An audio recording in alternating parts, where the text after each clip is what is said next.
What happens when your thoughts feel louder than the world around you? When imagination, worry, and replayed memories take center stage, and life is lived more in your mind than in the present moment. This is the psychology of living in your head more than reality. Living in your head means spending most of your time thinking, rather than experiencing the world around you. Your mind becomes like a private movie theater, constantly playing scenes, conversations, and possibilities. Instead of focusing on what's happening right now, you replay past events or imagine future scenarios. This inner world feels safer, more controllable than real life. You might plan conversations that never happen, or solve problems that don't exist yet. While everyone daydreams sometimes, some people spend so much time in their thoughts that reality starts to feel distant, unfamiliar, like watching life through a foggy window.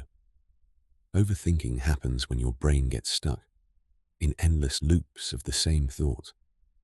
You analyze one situation from every possible angle, but never reach a conclusion. A simple conversation replays in your mind again and again, each time revealing new meanings or new problems.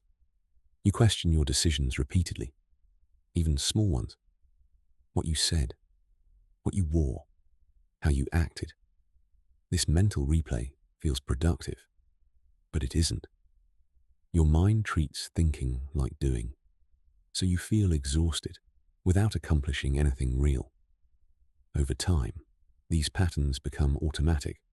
Your brain starts analyzing without you choosing to, and breaking free begins to feel impossible. Your inner world can feel more comfortable than reality, because inside your mind, you control everything. Real life brings uncertainty, rejection, disappointment, things you cannot control. But in your thoughts, you can rewrite moments, win arguments you lost, create perfect outcomes. External reality demands responses you're not always ready to give, but mental spaces let you rehearse endlessly. For some people, this becomes a refuge, a place to avoid pain, a place where nothing unexpected happens, where no one judges you, where you are always prepared. But this safety comes at a cost, because it keeps you away from real connection. Living mostly in thought creates heavy emotional pressure. Anxiety grows because you imagine worst-case scenarios, situations that haven't happened and often never will. Guilt appears from things you only thought about doing, not real actions. Overwhelm builds as your mind tries to manage too many thoughts at once. Worries, scenarios, unresolved questions.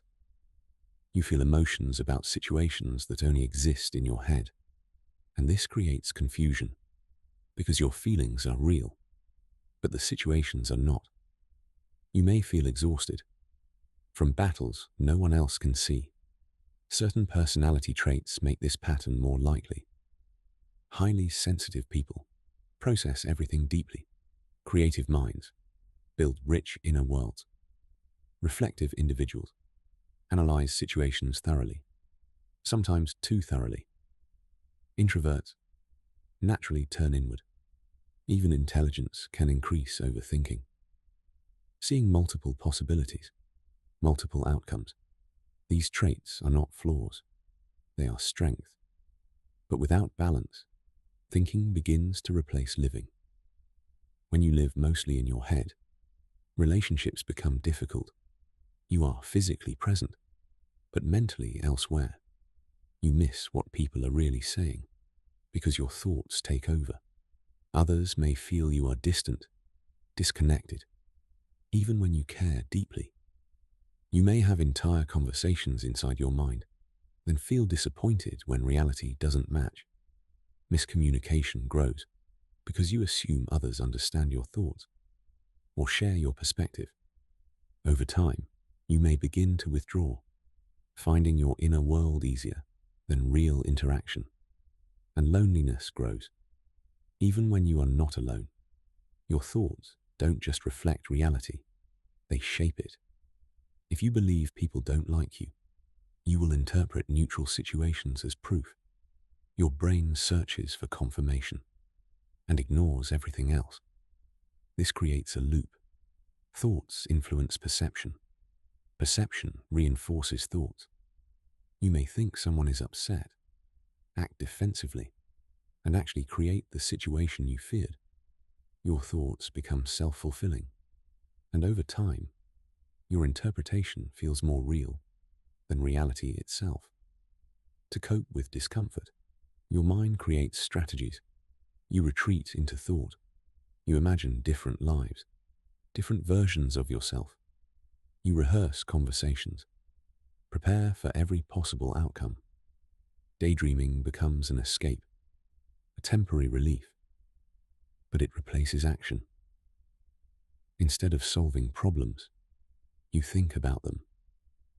Instead of living, you simulate life.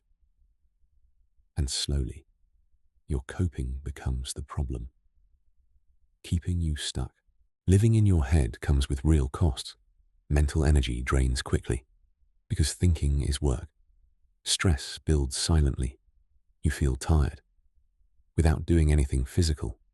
But the biggest loss is life itself. Moments pass unnoticed. Conversations fade. Opportunities disappear because you were thinking about life instead of living it. And time cannot be recovered. Reconnecting with reality takes practice and patience. It begins with awareness, noticing when you are lost in thought and gently returning to the present moment. Start small. Focus on simple experiences, a breath, a sound, a sensation. Engage your senses. What do you see, hear, feel, right now? Set boundaries with your thoughts. Not every thought deserves your attention. Move your body. Anchor yourself in the present. Reconnect with real experiences, even when it feels uncomfortable. Because healing is not about stopping thoughts. It's about changing your relationship with them. Your mind is powerful, but it is not your life. And reality is still here, waiting for you.